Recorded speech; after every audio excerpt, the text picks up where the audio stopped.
¿Cómo están, amigos? Espero que excelentemente bien, muchachos. Ok, a ver, comenzamos.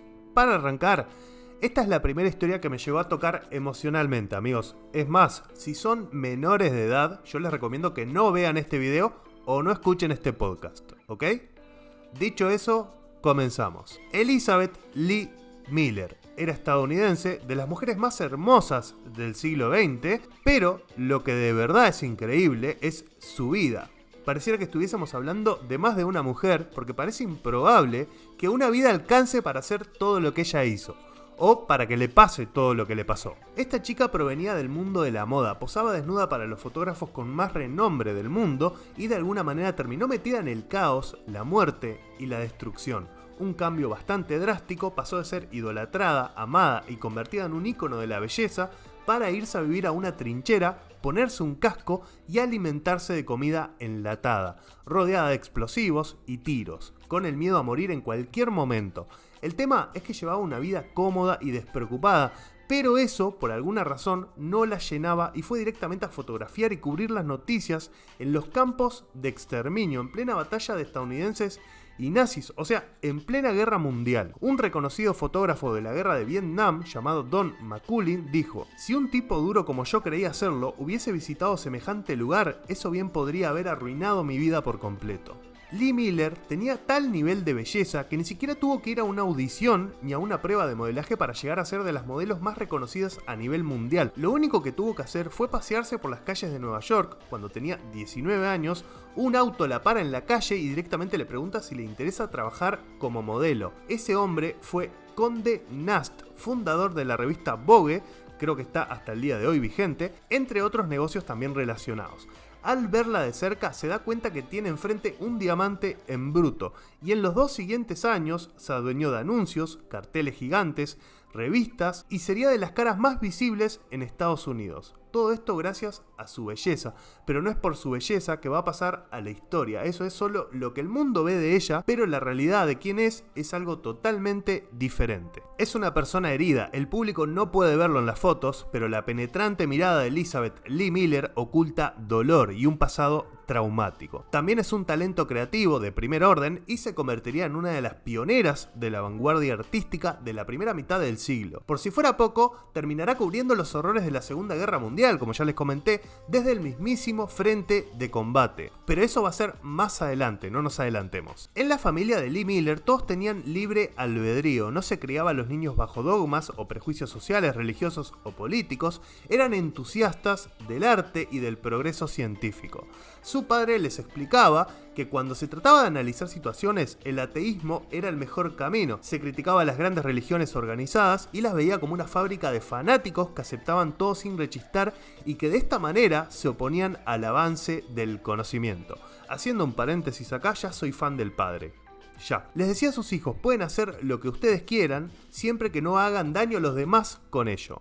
Lee no jugaba con muñecas, sino que tenía los mismos hobbies que sus hermanos, manualidades artísticas, los juegos toscos de varones, entre otras cosas. La criaron sin tomar el clásico estereotipo femenino. Un día su padre le cortó el pelo al estilo que en esa época era únicamente para varones, y ella se cagó de risa literal. A la que no le gustó mucho fue a su madre. Por todo esto, por este estilo de crianza que su padre ejerció sobre ella en un momento donde la palabra feminismo ni siquiera existía en Estados Unidos, Elizabeth Lee Miller no se vio obligada a ser la clásica princesita como eran todas las demás niñas. Recuerden que estamos a comienzos del siglo XX, 1900, amigos. En sus propias palabras diría más adelante: soy buena con un destornillador, puedo desmontar una cámara, pero coser un botón podría ponerme a gritar. Fue una niña feliz, adoraba los trenes, incluso se escapó de su casa con 7 años para ir a una estación de trenes a verlo en persona. Acribilló a preguntas al conductor hasta que este se dio cuenta que estaba sola y la devolvió a su familia. Lo siguiente yo me lo saltaría, la verdad, porque es extremadamente fuerte, pero sería traicionar un poco su propia historia.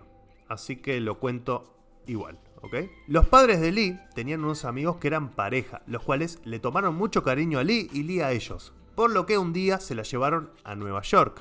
Le mostraron la gran ciudad y ella estaba súper contenta, mirando absolutamente todo con la curiosidad de un niño, ¿no? Pero cierto día, la vida de Lee se vería totalmente destruida. La pareja que cuidaba de la niña en la gran ciudad tenía que salir y dejaron a Lee con un amigo de la familia sin sospechar el monstruo que era en realidad. Y entonces sucedió. El supuesto cuidador violó a Elizabeth en ausencia de la dueña de la casa. Solamente tenía 8 años y acababa de sufrir una terrible agresión sexual. Un suceso que iba a dejarla marcada para siempre, ya que desde entonces habría una sombra permanente en su interior. No se sabe mucho más al respecto, ya que ella apenas habla de eso en su vida, pero sí se sabe que todo se supo instantáneamente y Elizabeth Lee fue devuelta a su familia de inmediato. La llevaron al médico, era evidente que semejante trauma podría tener efectos demoledores en su pequeña, y de hecho los horrores no terminaban ahí, porque la niña comenzó a desarrollar extraños síntomas hasta que finalmente supieron, como si ya la cosa no estuviera lo bastante mal, que el agresor le había contagiado gonorrea. Espantoso, amigo, es terrible. Durante varios años tuvieron que aplicarle vacunas. John, su hermano mayor, después recordaría escucharla llorar durante la aplicación de estas vacunas, de estas curas. Desgarrador, la verdad, señores. O sea, cuando empecé a leer este caso, o sea, no me imaginaba que me iba a encontrar con esto, la verdad. Según sus hermanos, este suceso cambió totalmente a Lee. Se tornó taciturna y propensa a manifestar cambios de humor incontrolables. Ella misma no podía entender absolutamente nada de lo que estaba sucediendo, pero sabía que estaba sufriendo. Se sentía sucia, estaba físicamente contaminada y el tratamiento íntimo al que tenía que someterse era para ella la prueba palpable de que estaba contaminada. La pobre niña no comprendía que no había culpa, que ella no tenía culpa de nada y que tampoco había suciedad en ella, ¿entendés? Pero era como ella se sentía. Sus padres tuvieron que ponerla en tratamiento psiquiátrico y los médicos le advirtieron que el trauma podría prolongarse de por vida. Elizabeth probablemente llegaría a rechazar su propio cuerpo, a no ser que consiguieran enseñarle a sentirse de nuevo confortable en su propia piel. Los métodos que utilizaron para ayudar a Elizabeth son extremadamente chocantes. El fin era que la niña dejara de sentir repudio por su propio cuerpo, así que hicieron una terapia de fotos, donde Lee debía posar desnuda para que su padre le tomara fotografías como el psiquiatra les había recomendado. Yo la verdad, señores, que esto me parece bastante desquiciado como terapia, para ser sincero. Su padre era la única figura masculina en la que Lee podía confiar. Para ella, los demás varones adultos significaban una amenaza. Así que si lograban no sentirse amenazada por su padre, daría un paso en la dirección correcta. A mí me sigue pareciendo una locura esta terapia, la verdad. Pobrecita, pero tal vez ayudó un poco porque desde aquí Elizabeth comenzó a desarrollar una afición por la fotografía. De igual manera, las consecuencias del horrible suceso seguirían presentes. En su adolescencia, Elizabeth comenzó a manifestar ataques de ira en los que destrozaba su habitación. Por momentos se volvía incontrolable, hasta que sus padres llevaban a chicas de su edad a su casa para que ella pudiera socializar con la esperanza de que eso la ayudara. Y sí la ayudó. Poco a poco comenzó a tener una vida relativamente normal para una joven burguesa, como era ella. Comenzó a portarse como una típica chica de su edad, sin abandonar su gusto por las actividades campestres, por los animales, por las manualidades artísticas y demás. Comenzó a tener una evolución positiva, pero claramente este tipo de cosas son las que te persiguen para siempre. Más adelante se transformó en una joven cuyo rostro recordaba a las estrellas de cine de la época. Los chicos de su edad inevitablemente comenzaron a adorarla, la consideraban intocable y discutían si la hija de los Miller era más guapa que tal o cual actriz de moda, de las cuales casi siempre era ella quien ganaba, supuestamente. Los pibes estaban todos muertos por ella. Ella, por otro lado, no le interesaba ninguno. Su creciente interés por el arte parecía estarse convirtiendo en el faro que guiaba su existencia: teatro, danza, escritura, aunque curiosamente, y pese a la afición de su padre por las cámaras, todavía no había considerado la idea de convertirse en fotógrafa. Los Miller fueron de vacaciones a París cuando Elizabeth tenía 17 años. Aquel viaje era todo lo que ella necesitaba para comprender que quería experimentar emociones nuevas más allá del provincianismo burgués de su ciudad. La capital francesa la impactó como ni siquiera había podido impactarla en Nueva York. El hotel donde se hospedaron estaba repleto de prostitutas con sus clientes, de los cuales ningún Miller se había dado cuenta de este dato, ¿no? A excepción de Lee, que le parecía muy chistoso. La vida en ese momento en París era bastante bohemia y les gustaba el pecado, les gustaba portarse mal a los franceses. Sin contar que era el epicentro mundial del arte en ese momento. Todos estos puntos provocaron que Lee se enamorara de París, sus padres accedieron a matricularla en una escuela de arte, así sus padres volvieron a Estados Unidos y su hija se quedó en París. Elizabeth Lee entonces comenzó a salir con el que era el director de la escuela, que inmediatamente se fijó en ella y ella en él, y así tuvieron un romance muy poco apropiado, pero que Lee disfrutó. Los rumores cruzaron el charco y los padres la sacaron de inmediato de esa escuela. El problema es que cuando las emociones bajaban en su vida, la oscuridad regresaba y también la angustia. En esa época inclusive, según sus propios comentarios, albergó pensamientos suicidas y fue ahí que el hombre del coche la paró por la calle y le ofreció trabajo de modelo en Vogue. Para convertirse en una de las primeras top models mundiales, se podría decir que ya todo el mundo conocía su belleza para ese entonces, pero lo que estaban a punto de conocer era su talento artístico y un valor de dimensiones increíbles. Su carrera como modelo fue breve pero extraordinariamente exitosa. Sus rasgos eran el canon de perfección en los años 20. No obstante, aquella carrera de modelo no estaba destinada a durar y de hecho empezó a tambalearse a causa de un escándalo. Vogue se dio una fotografía de Elizabeth a la empresa de Kotex para ilustrar la campaña publicitaria de unos artículos de higiene femenina sin su consentimiento, porque básicamente eran dueños de su imagen. Elizabeth Miller fue la primera mujer que apareció en este tipo de anuncios que se consideraban bastante tabú en esa época.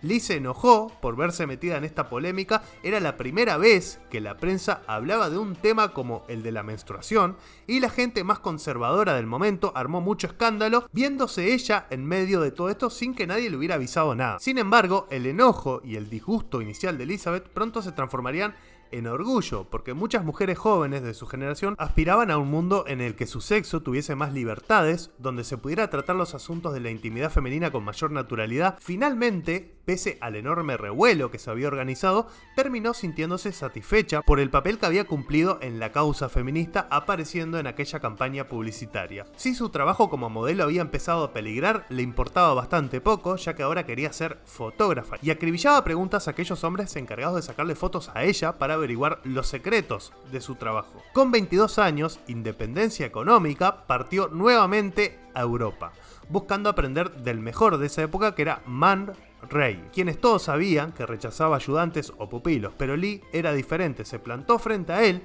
y le dijo: a partir de hoy seré tu alumna, y él aceptó. Entonces, así se convirtió en su alumna, en su amante y en su musa. Comienza a hacerse llamar Lee en vez de Elizabeth, ya que parecía más masculino y en primera instancia le abría más puertas, además de que le causaba gracia cuando la veían por primera vez. Todos la conocían como la modelo de Man Ray, pero la realidad es que fue mucho más que eso. Lee sacó muchas fotografías que Man Ray firmó como suyas. También este tipo se atribuyó una importantísima novedad técnica en la fotografía llamada solarización, que en realidad fue un descubrimiento de Lee, que por si todavía no lo había dicho, Lee era extremadamente inteligente en las cosas que le interesaban. A ella no le importaba trabajar en las sombras, por lo menos de momento, mientras sentía que estaba aprendiendo. Además, gracias a Man Ray, Lee conoció a todos los artistas más aclamados del momento, llegando a entablar amistades con muchos de ellos, entre los que estaban Salvador Dalí y Pablo Picasso, entre muchos más, obviamente. Llegó a trabajar como actriz de cine, aunque de manera muy fugaz,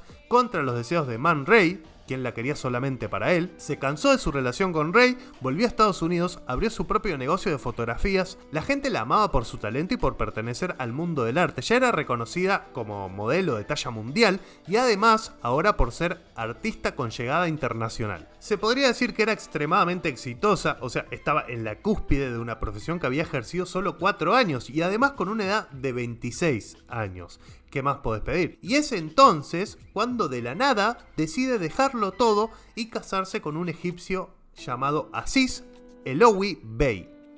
Y la gente no entendía nada, obviamente, se había transformado en un emblema, el éxito era total y además había logrado todo eso siendo mujer, de lo cual había muy pocos precedentes de eso, si es que había alguno, para la época que corría. Abandonó todo y se fue a vivir al Cairo.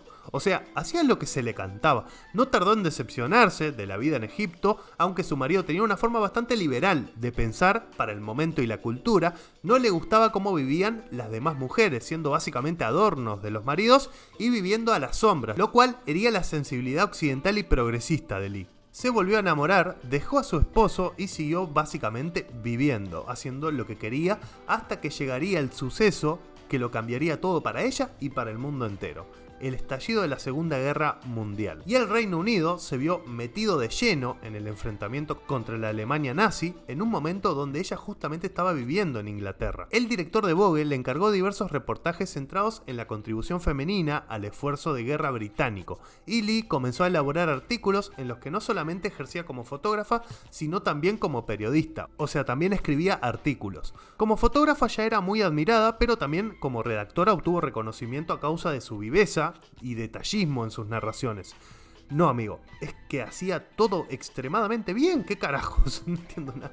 Su aguda mirada iba más allá de lo meramente visual, y el estilo sumamente personal de aquellos reportajes le ganó el respeto de muchos periodistas. Había descubierto una nueva vocación, hasta el punto de que cuando comenzaron los bombardeos alemanes sobre Londres y las cosas se estaban poniendo feas en Inglaterra, su familia estadounidense le suplicó una y otra vez que regresara a América para evitar el peligro. Pero ella se negó. Se sentía completamente absorbida por su nuevo trabajo periodístico, en el que además estaba rompiendo moldes. Sus fotografías de guerra plasmaban no solamente los efectos bombarderos desde una perspectiva documental, sino que demostraban que seguían arreglándoselas para encontrar encuadros pintorescos y enfoques inusuales en los rincones más insospechados. Se convirtió rápidamente en la reportera de guerra más famosa del mundo. Sacó fotos que son reconocidas hasta el día de hoy. Se ganó una de las pocas licencias para reporteros oficiales de la guerra. A sus 37 años seguía pareciéndose a una estrella de cine y estaba a punto de llegar a la cúspide de su carrera, además de experimentar los años más intensos de su vida mientras acompañaba a las tropas americanas durante el asalto a la Europa ocupada por los nazis. Tuvo el primer contacto con los hospitales de campaña, donde realizó reportajes conmovedores. Le marcó especialmente un soldado afectado por horribles quemaduras que estaba completamente vendado. El desdichado soldado le pidió entre risas que lo fotografiase para ver, y cito, «qué pinta tan graciosa tengo». A Lee le impresionó el buen ánimo del chico, que era capaz de mostrarse alegre incluso en mitad del tremendo dolor que estaba sufriendo. Le sacó una foto, pero el soldado murió poco después. Pero la entereza de aquel soldado le hizo comprender que si quería estar allí, ejerciendo como testigo directo de los hechos, tenía que ser dura, y lo fue. Pronto se hizo notar por su valor, por su predisposición a experimentar las mismas privaciones e incomodidades de los combatientes. La antigua top model parecía tanto o más ruda que muchos de los soldados que la rodeaban. Se ganó el respeto de todos ellos, e incluso la idea era que Lee, como fotógrafa y mujer, estuviese en la segunda línea, no en primera. Pero alguien cometió un error, alguien indicó en el mapa una zona que debería estar despejada, pero no era el caso, sino que los alemanes estaban atrincherados, y ahí fue Lee Miller y un batallón de infantería que debían documentar la liberación de una ciudad ya pacificada. Y antes de que se dieran cuenta, se vieron absorbidos por la batalla. Las balas y las explosiones comenzaron a llover, y Lee Miller, lejos de salir de ahí corriendo o buscar un lugar seguro, comenzó a sacar fotos de lo que podía verse. Recordemos que su indumentaria era igual a lo de los soldados militares, así que a ella no la iban a atacar menos que a cualquier soldado. Arriesgar su vida, estar al borde de la muerte, no la motivó a dejar de cubrir la guerra, sino que todo lo contrario, se unió a la primera línea de forma permanente, para estar siempre donde la batalla era más caliente, siempre donde más riesgo había. Y a medida que se iba metiendo más en territorio hostil, sus fotos se fueron transformando, cada vez más crudas y verdaderas. Cuando antes intentaba buscar como fotos más estéticas y esperanzadoras, más adelante le fue imposible. La magnitud de los horrores crecían con cada paso que daban. Y las fotos no eran lo único que iba cambiando, sino que ella misma. Su rostro cada vez era más sombrío. Se sacrificó a ella misma cuando tenía la opción de llevar una vida cómoda, llena de fanáticos y gente que la amaba por cómo era tanto por dentro como por fuera. Sacrificó su espíritu y su juventud para mostrar al mundo lo que sucedía en la guerra. Las ojeras y la mirada perdida de los soldados ahora también eran de la misma fotógrafa. Era una mujer que estaba acostumbrada a sufrir de pequeña, como vimos, y demostró una vez más tener la fuerza para adaptarse al peligro constante, sin que las tropas aliadas tuvieran que perder tiempo en protegerla o trasladarla de un lugar a otro. Existe una foto en particular donde ya Miller estaba totalmente absorbida por la guerra, una foto con otras fotógrafas, pero ella era la única que estaba en primera línea, donde estaba el verdadero peligro constante, y vemos como ella por primera vez no posa para las fotos como hacía automáticamente por su pasado de modelo, sino que tiene la mirada perdida y es la única que no está como en ese clima de risas, es la única que está como ausente. También vivió momentos positivos de euforia, como por ejemplo la liberación de París, donde se reencontró con Picasso, y ya de paso hizo la que quizás sea una de las fotografías más impactantes y originales jamás tomadas a la Torre Eiffel, donde la Torre Eiffel apenas puede verse, oculta entre la niebla que simboliza la antigua ocupación y la liberación que se estaba dando. Y además de todo, era de las pocas que a través de sus reportajes y fotos contaba la verdad, y no lo que hacían los demás medios, que era idealizar esta situación de manera súper triunfalista, sino que ella mostraba la desagradable realidad de la posguerra, donde la vida no resultaba nada fácil, donde quedaban secuelas muy desagradables de la ocupación y el conflicto. Conforme Lee veía más y más adentro de la guerra, sus crónicas y fotografías empezaron a ser más escépticas respecto a los mensajes de victoria y más apegadas a la realidad fea e inconveniente que no se parecían nada a lo que narraba la propaganda del momento. De esta manera, Lee puso a prueba la tolerancia de lo que se podía mostrar de manera pública, de lo que en realidad pasaba en la guerra, y eso que todavía le quedaba muchas cosas oscuras por presenciar. Uno de los momentos más duros fue el de la llegada a los campos de exterminio, como el de Dachau, donde fotografió los escuálidos cuerpos de las víctimas que se apilaban formando montones. Su reportaje gráfico sobre aquel campo de exterminio era tan duro y crudo que la edición británica de Vogue se negó a publicarlo. Sin embargo, pese a la crudeza de aquellas imágenes, sí vio la luz la edición americana de Vogue. Lee Miller sabía que aquellas imágenes parecían irreales y que muchos lectores estadounidenses podrían dudar de su veracidad, tomándolas como un montaje destinado a crear aún más odio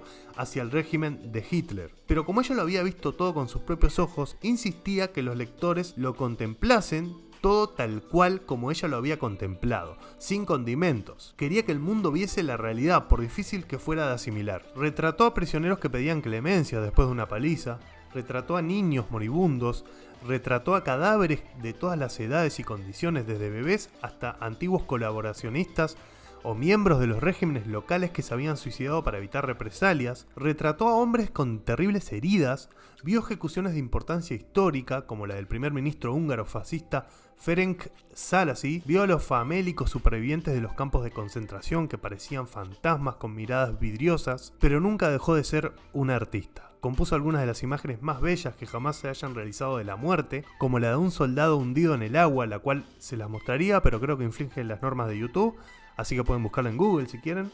También nos dejó de los retratos más significativos de ella misma. Su visceral odio hacia el régimen nazi no hacía más que crecer, y cuando los aliados llegaron al corazón del Tercer Reich, pudo vengarse de la forma más elegante imaginable. Muy propio de su distintivo sarcasmo, estuvo en los antiguos aposentos del mismísimo Adolf Hitler, quien todavía estaba vivo, aunque refugiado en un búnker de Berlín, e hizo que David Sherman la fotografiara metida en la bañera, o sea, tomándose un baño en la bañera del mismísimo Führer. O sea, durmió en su habitación, en su cama. Una locura. Pocos testimonios visuales escenificaron la victoria aliada con tanta ironía y finura.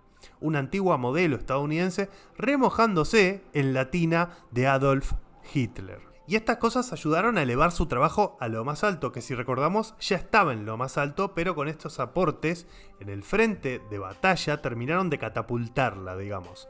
Muy pocos periodistas lograron captar la realidad de la guerra como ella, desde lo real y lo artístico. Quizás ninguno llegó a captarlo como ella. Después sucedió lo que ya sabemos, ¿no? Hitler se suicida, Lee volvió a su casa en el campo, pero ahora tenía aún más oscuridad en su interior. Las pesadillas de su infancia y ahora las pesadillas de la guerra. Comenzó a manifestar síntomas del síndrome de estrés postraumático, lo cual convierte la vida en un infierno. Su espíritu estaba quebrado. Nadie puede pasar por todo lo que ella pasó y no quebrarse emocionalmente. Comenzó a sufrir episodios de depresión clínica y pensamientos suicidas que intentó combatir con alcohol, como un soldado que no sabe cómo volver a funcionar dentro de la vida civil, aunque mientras peleaba lo único que deseaba era la paz y volver a esta vida. Se desencantó de su profesión, ya no iba a ser suficiente ningún tema que le propusieran, aunque Vogue le suplicaba que volviera a prestar sus servicios. Se volvió a casar, tuvo un hijo, pero esta vida parecía una farsa para ella. Comenzó a vivir como una ama de casa y disfrutar de una intensa vida social, pero la realidad es que seguía sobreviviendo, igual que en la guerra. Su vida en pareja estaba llena de feroces peleas, su marido no demostraba interés en sus problemas emocionales y salía con otras mujeres mientras Lee se consumía por sus pesadillas vividas. Lee era muy consciente del papel florero que estaba ejerciendo en su pareja y lo afrontaba con su sarcasmo característico. Burlonamente se hizo llamar Lady Lee cuando a su marido lo nombraron caballero del Imperio Británico. Mientras tanto, su propio legado artístico y periodístico iba quedando enterrado en el olvido. Pero el matrimonio no se deshizo. De algún modo lograron mantener las formas de cara al exterior y continuar adelante con esta farsa. Pese al prestigioso estatus social del apellido Penrose, que era el apellido de su marido en el Reino Unido, Lee nunca abandonó su feroz espíritu de liberal estadounidense, al contrario que otras damas de su condición. Trataba a los grandes artistas y potentados que recibía en su casa exactamente igual como trataba a los empleados del servicio o viceversa. Y aunque formaba parte de la burguesía, nunca trató a nadie diferente por su clase social. Había conocido y cultivado amistad con unos cuantos de los más importantes artistas e intelectuales del siglo XX, así que poco podía impresionarla la actitud soberbia de aquellos chetos ingleses y presuntuosos. Como anécdota, durante una cena elegante compuesta de exquisitos platos, uno de aquellos estirados ingleses se permitió el lujo de hacer un comentario despectivo acerca del estilo de vida del norteamericano medio, el típico John Smith, que se pasa todo el día devorando hamburguesas y bebiendo Coca-Cola. A Lee no le hacía ninguna gracia aquellos comentarios de superioridad británica, así que se levantó, se fue a la cocina y regresó portando orgullosamente un helado y una Coca-Cola para terminar con su cena. Con todo lo que había experimentado y todo lo que había visto en su intensísima vida, era capaz de cerrarle la boca a cualquier presuntuoso sin necesidad siquiera de levantarle la voz o de hablar siquiera. Bastaba una simple Coca-Cola para dejar sin palabras a toda una mesa repleta de ricachones. Su sarcasmo estaba a años luz por delante de la mentalidad de aquellos ingleses que se creían tan ingeniosos, y Lee disfrutaba demostrándoles que no lo eran tanto. Si se había dado fama de mal hablada entre los soldados, imagínate frente a los chetos ingleses. Lee Miller nunca pudo o no quiso reinsertarse en el mundo artístico y periodístico, lo que contribuyó enormemente a que su nombre desapareciera, fuera poco a poco perdiendo resonancia respecto a los muchos ilustres contemporáneos que la admiraron y cultivaron su amistad. Vivió el resto de su vida en Inglaterra cumpliendo el papel de esposa florero, lo que seguramente a todos los que llegamos hasta acá nos resulta hasta frustrante, pero ella estaba destruida emocionalmente. Sin embargo, pudo superar su etapa de alcoholismo conforme envejecía, pareció conseguir dominar sus viejos demonios, al menos en parte. Como mínimo aprendió a disfrutar nuevamente de algunos de los placeres de la vida, volvió a viajar a diversas partes del mundo. Con todo, nunca dejó de ser una mujer compleja, siempre con aquella media sonrisa que parecía forzada, nunca verdadera, y con una mirada melancólica. En ninguna de sus fotos había auténtica felicidad en sus ojos. Lee Miller murió de cáncer en 1977 a la edad de 70 años, en su casa de campo en Inglaterra. Los que la conocían dicen que la oscuridad dentro de ella nunca desapareció, pero no solo sobrevivió 70 años a todo lo que le sucedió, sino que hizo cosas que cambiaron la historia y la mirada de las personas sobre la historia, viviendo cosas que nosotros ni siquiera podemos imaginarnos. Demostró que no solamente fue una de las mujeres más hermosas de la historia, sino que sus acciones hablan por ella, sus acciones la preceden, y la recompensa es que se transformó en una inmortal en el mundo. Es una narrativa que me genera mucha tristeza, pero más allá de eso, es una mina que sin ser una activista del movimiento feminista, representa un montonazo más que muchas mujeres que se sacan pila de cartel hoy en día con esto, ¿no? Y en realidad es como mucho ruido y poca acción. Posta, creo que esta chica, Lee Miller, Elizabeth Lee Miller, llegó a la cúspide de 4 profesiones distintas, siendo mujer en esta época tan complicada. Es algo extremadamente loco. La muchacha tuvo 4 trabajos y por los 4 tuvo reconocimiento mundial. Es increíble. Sea para un hombre o para una mujer. Es increíble. Amigos, por hoy terminamos. Espero que les haya gustado la historia, bastante larga. Muy intensa. A mí me tocó mucho esta historia. Me generó un montón de sensaciones. Pero son realidades, boludo, y hay que tenerlas en cuenta también. Espero que les haya gustado, espero que hayan disfrutado y nos vemos en la próxima.